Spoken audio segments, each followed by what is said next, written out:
I'm Scott Simpson. And I'm Sharla Steever. And we're going to be talking in this segment about the North Dakota Learning Principles, a brand new exciting project that was just worked on by the Indigenous elders of the state. As well as teachers. As well as some teachers, yes. Yeah. That's right. I think it was Superintendent Baszler's idea initially to look at, so we have this wonderful set of essential understandings that are all of the what it is the elders in the state really want their children and grandchildren to know about themselves and about their neighbors. But then there was so how do we do that? Yeah. And why? Yeah. Why do we do that? And so I really appreciate Superintendent Baszler's thinking around this, that it would be good to bring some of these same elders, but others as well, and teachers who've been using these for a little while together to talk about, so what does it look like when we are able to set up our classroom, set up the learning environment in the very best possible way from an Indigenous perspective. Yeah. Not that it's for teaching only Indigenous students, Right. but this is how we do it with that guidance and wisdom from the Indigenous people of the state. And that's one of the things that we talked about as we were, Sharla and I facilitated this, and we came together. We talked about what is this and what is it, who is it for, and the clarification that this is for all learners, Yes. no matter what their background is. But this is an Indigenous perspective on learning, on what that looks like. What are learners? What do we need to do in response to helping them to learn and to grow? So we began really with just a whole lot of almost free-for-all sharing. What are the important elements? It was a little bit difficult to know where to start with such a huge broad expanse of ideas, but began to identify some of the key elements and see how they fit together, because we knew that what we needed was something that was fairly straightforward and simple if we wanted teachers to be able to implement it. It's great to have a huge, massive document with all kinds of stuff in it, but how many teachers have the time to go through all of that? Right. So keeping it fairly straightforward and simple, but also true to what was coming organically out of those elders, as far as this is who learners are. This is what learning is about. And so we ended up with, after that brainstorm, just a huge amount of information about what learning is and what learners are. And so what we discovered, though, is that we could start to group them into these ideas about learning and teaching into categories. And we ended up, we really didn't have a structure that we were trying to build it into or make it fit into. We just kind of went with how it came together with the elders and teachers in the room. And what we discovered was there were about 4 big categories. Right. And then the other really important piece we discovered about this is there was a couple things happening in there as we talked about it. One of the things was all about who learners are and what learning is. And then there was the response of, so if we know this about learners and learning, what do the teachers need to do? Right. And so it led to a very beautiful structure for these to live in. Right. And this is, I think this was prompted by, but not exclusively in service to, the Senate Bill 2304. That is, everyone's really excited about this. It's requiring some additional Indigenous history to be embedded in every student's learning.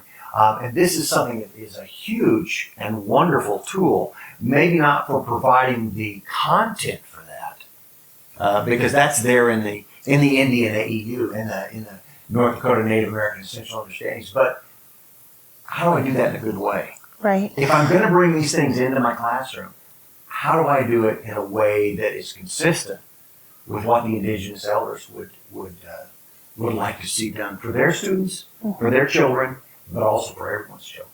So. Right. And I think it's also important to realize it's the NDNAEU, but also there are all sorts of different local curriculums being developed. And so these are also in service to that. Yeah. That if we can learn how to create the best possible learning environment for our students, no matter what we're using with them by way of curriculum, will hopefully be enhanced because they are in a trusting space, they are in a place that is meeting the needs of their learning. Right. So we'll go ahead and dive into this, and we'll pull up the images in the document on your screen so you can read along with us as we look through these. The first section that you'll see there talks about learning and learners in this way. Learning is purposeful as reflected in standards, culture, the individual, group identities, relevance to the learner, the teacher, and the community. Learners are sacred, interconnected with their ancestors, Mother Earth, and need acknowledgement of this connection in their learning environments.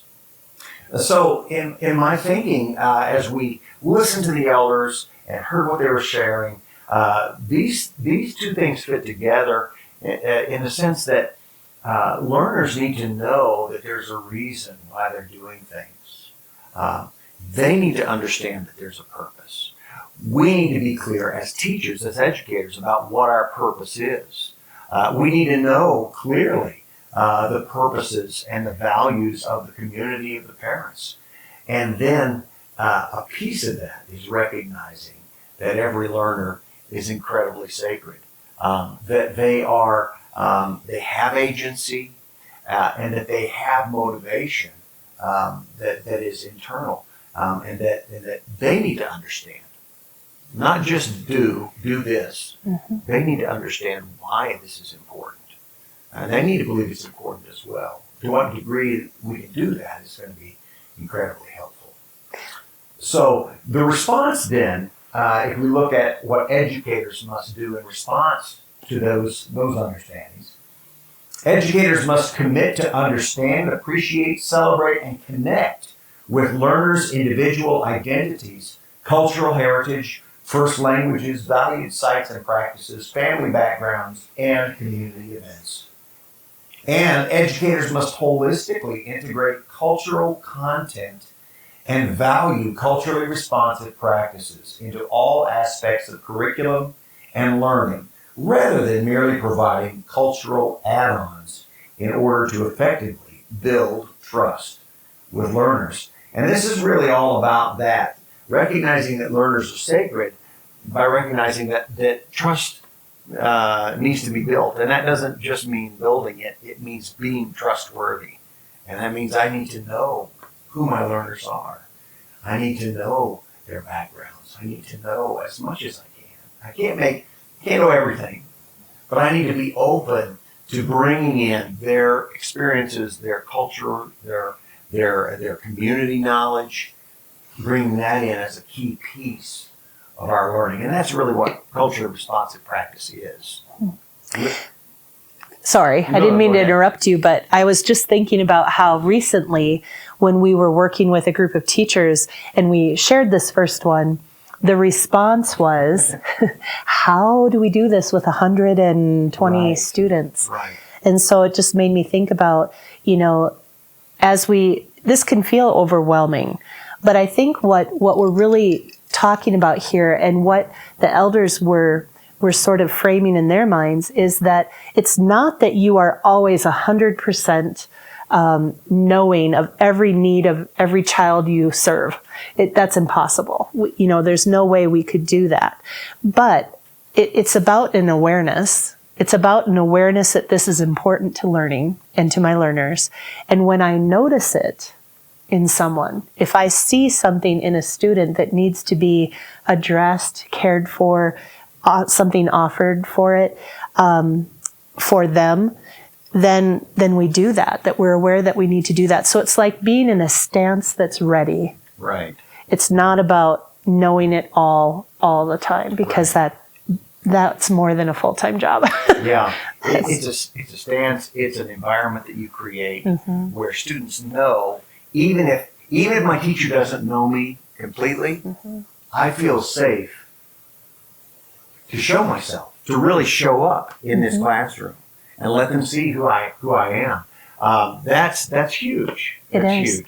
And it's also knowing that today might not be the day that I need that from my teacher. Right. But tomorrow it might be. That's right. And I know that my teacher will be ready and in a place that they're able to help me with whatever it is I need. Absolutely. Absolutely. So we'll go on to number 2. Number 2 says learning is personal and impacted by families, our past and our future, our imaginations and values, and historic and current traumas. Learners are unique and thrive in a safe and supportive learning environment. So I love this one because this is something that I really spent a lot of time with when I was in the classroom. I loved the unique qualities of my students. Yeah. That was just that was a blessing to me as a teacher to see those individual things come out, the quirks that they have, the particular learning needs they might have. So that whole idea of learners being unique is just at the heart of this, because every single person, we know this, every person is unique and have unique needs for their learning. And also that it's personal. For myself, I'm the only one who knows what's going on inside me. Right. What my experiences have been, what I have inside of me to construct new knowledge. It's very personal. If I missed a big chunk of school in first grade, I may have a lot of issues in my learning. It's very personal to me, and I have needs that need to be taken care of in that setting because of that. And the route I may need to take to get to the learning I need may be different than every other student in the room. Right. So then if we believe this, that learning is personal and learners are unique, then as educators must learn from their learners while recognizing learners' experiences and knowledge as important curricular resources. Number 2B, educators must have an awareness of and take into account learners' historical or generational privileges, traumas, economic situations, abilities, broad or limited experiences as they design and facilitate learning opportunities. And then lastly, educators must recognize educational and societal inequities and consider themselves active change agents working toward equity. So knowing these things about our students, knowing they're unique and knowing that learning is personal, then we have that responsibility to know a little bit more about who our learners are and figure out what are their needs and are they being met. When we think about equity, that's a huge one in this that's, I think, connected to all 3 of the educators must pieces. That equity sort of goes through all of them. That if I know that I have students who have particular traumas or particular privileges, then their learning is going to look a little different than my students who don't. Right. And so it's not that I'm going to absolutely change everything I do for every student, but I might need to change some things, or I might need to go at it in a different way. If I am working with a group of students who've never been outside of their reservation community, and I'm sharing a standardized test that's talking about an escalator, that is making an assumption about them and what they know that they couldn't possibly have experienced. Right. That's an inequity. That's a really simple example, but that's what we need to be aware of. I love the idea of going into a school year, going into a semester, going into a new group of students, thinking, it's their responsibility to learn from me, but it's my responsibility to learn from them. Yes. This is not just about information delivery, I'm the expert, and here we go. This is about me getting to know them, us building relationships that are going to serve us all the way through the year or the semester or the time we have together. Because as I get to know my students better, I'm able to be more responsive to what they need. And they're able to have more trust in sharing with me things that they need. So it all just works wonderfully. such good guidance from the elders. So the third section begins with learning is invitational and it can't be forced. It needs to be intrinsically motivated with learning opportunities presented in multiple modes: oral, written, song, story, experiential. Learners are curious, naturally motivated to learn in the context of strong, trusting relationships between educators and learners. We talk about invitation a whole lot, but recognizing that an invitation into learning recognizes that learners are curious. They want to learn. If they're human beings, they want to learn. They want to know more. And sometimes the challenge that we have is that making assignments doesn't always feel very invitational. And our learners or our students may be curious about something that's other than this assignment I've given them. And so having that flexibility, having that capacity to build in choice, we recognize that there are some have-tos in school. That's always going to be there. But making sure that that's balanced out with lots and lots of student agency, learner agency, choice, recognizing that my attempts to motivate my students are not coming from the outside in. Me looking for the next reward or the next punishment that's going to get them to do what I would need them to do. But I'm looking for those things that they're already interested in, those intrinsic things. What are they interested in? What do they want to do? Let's figure out how to make that the centerpiece of our learning for the day. So the response is, educators must enable learners to learn intrinsically, using their own curiosities and interests, making connections that are relevant in their lives. And educators must be trustworthy and work to build positive relationships with all students, families, and communities who historically have been and continue to be mistreated. And one of the things that I think this recognizes is that there is, especially in our region, due to the history of boarding schools, of assimilation policies and those sorts of things, there is an extra need. It's always important to build trust and to be trustworthy. But there's an extra need to do that when I'm dealing with Indigenous students, Indigenous learners, Indigenous communities and parents and grandparents.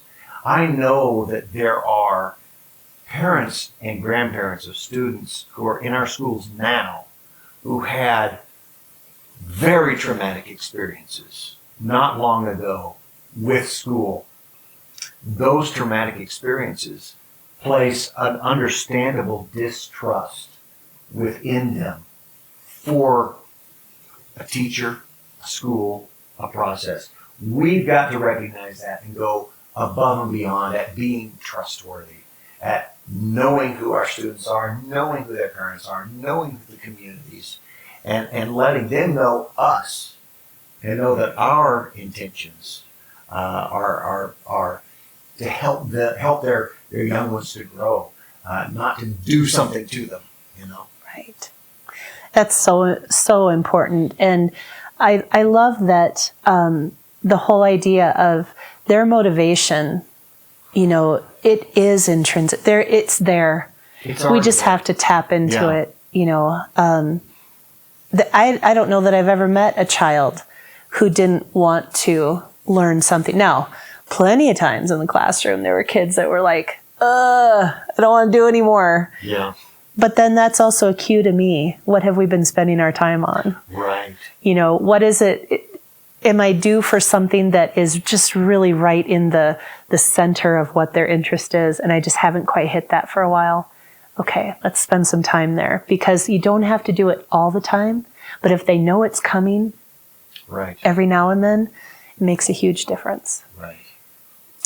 So the last one, number 4, learning is a journey, allowing whole learners to progress in nonlinear ways in the company of other learners through a growing understanding of North Dakota tribes. Learners are intuitive and are empowered when their needs are met in a holistic way. And this one gets into some kind of specific things to North Dakota, and that was really important to several of the elders that were working on this. And so we wanted to make sure that was included.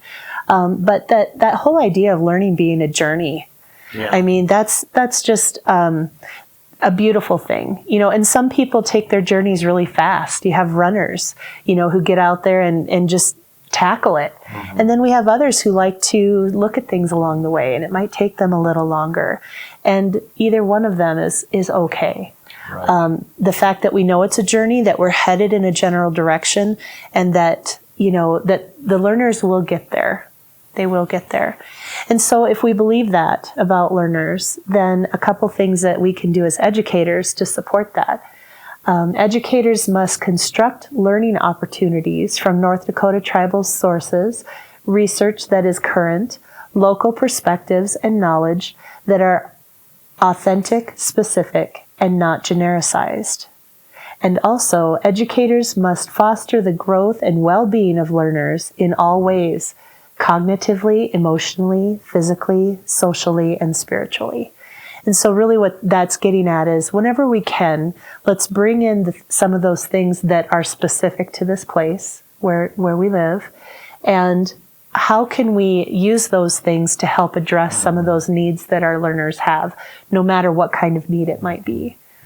And so I really, as I think about this set of 4 principles, it's just beautiful. I'm so thankful to the elders and educators who worked on this because it really helps us see the how and the why. Yeah.